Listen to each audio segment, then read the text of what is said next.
Hi there. I'm being asked a lot of questions at the moment about how to begin an embroidery. So I thought I'd make a little video with some helpful hints and tips to help you get started.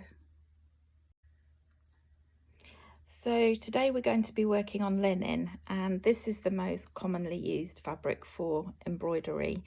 Of course, embroidery looks fantastic on all kinds of other fabrics, especially wool and silk.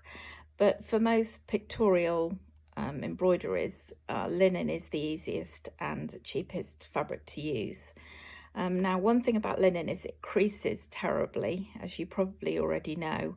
And so something I could recommend is to use some ironing water to press your embroidery before you begin. This is fairly cheap in the supermarket, and you can just pop it into a spray and give your linen a good press before you start.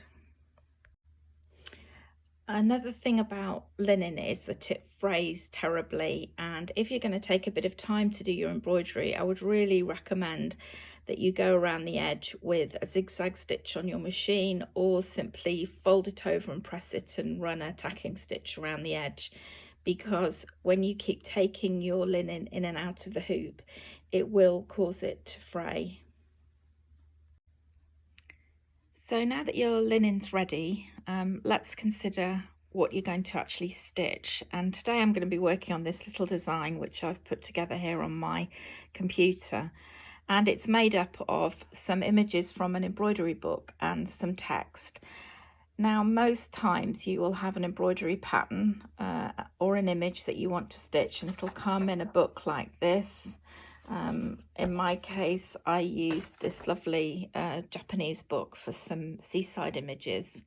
And the difficulty that people always have is, how do I get this onto my linen in order to stitch it?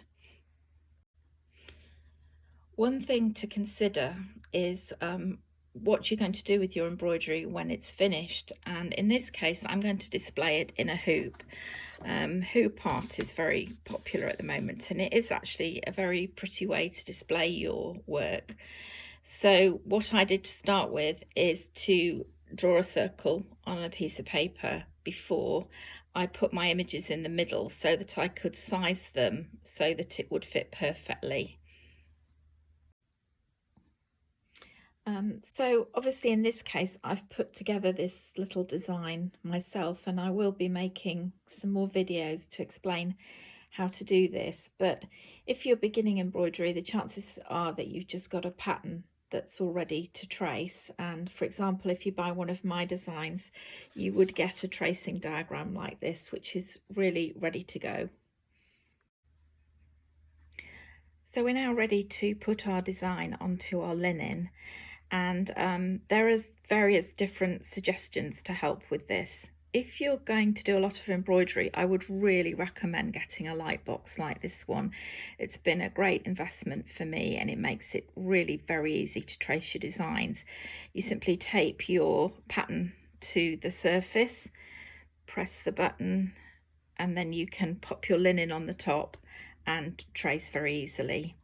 There are actually lots of videos on YouTube to help you make a light box quite cheaply, but I do have one suggestion. A good solution to making a quick fix light box could be to use your extension table for your sewing machine. If you have one of these, which is normally on your sewing machine, what you can do is put your phone underneath with the torch feature on and lay your pattern on the top, and this does actually work quite well. But in this particular case, I don't actually need a light box. I can lay my linen on top, secure it to the pattern with a couple of pins, and I can actually see well enough through to trace the outlines. Now, there are lots of different kinds of pens and pencils available out there to do this with. My personal preference is for these Soline mechanical pencils. They have a rubber on the end, and they have refillable leads, which also come in all kinds of different colours. but because it's nice and fine, it gives very clear definition on your image. Once you've traced your design onto your linen, because the surface of the linen is a little uneven, sometimes some of the images can not be as clear as you would like. The best thing to do is pop a piece of white paper underneath, lay your linen on top, and just go over again any places where you feel it's not clear enough. And another thing to note, for example, on the flower image here, I didn't trace all the little leaves because I didn't really think it was necessary. I'd probably do those with a lazy daisy stitch, and by not marking them on, this gives me the freedom to do as many leaves as I would like. So we're now ready to pop our linen into our hoop, and although I'm planning on displaying my embroidery in this little hoop here, I actually bought these as a pack of 10 and they're not very good quality, and although they're perfectly fine for display purposes, I'm not going to use it for stitching, and also it's a little bit small for the stitching. So I'm going to use a bigger hoop. This is a more traditional embroidery hoop. It's actually much deeper and it has a very strong nut on the top, and I would really recommend that you bind the inner hoop with some cotton tape. This is very cheap to buy, and the reason for binding it like this is because it stops the linen being marked. And although I would never recommend you to leave your embroidery in the hoop when you're not working on it, even so, if you don't bind the hoop, it can leave a line which can be very difficult to get rid of. So buying this cheap cotton tape, you simply bind it round and tack it at the end to hold it. It actually lasts for ages.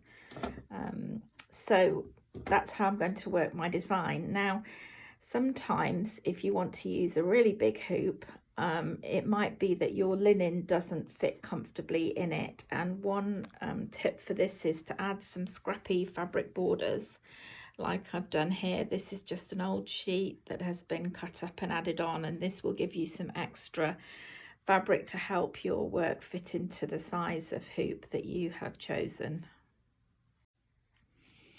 So finally, we're nearly ready to stitch.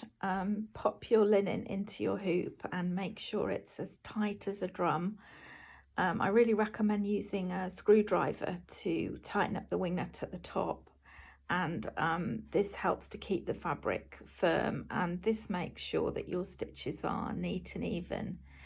So you're just about ready to get stitching. Enjoy!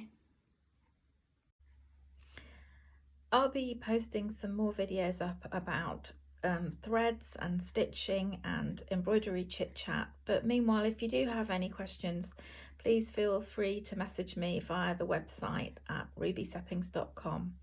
See you soon.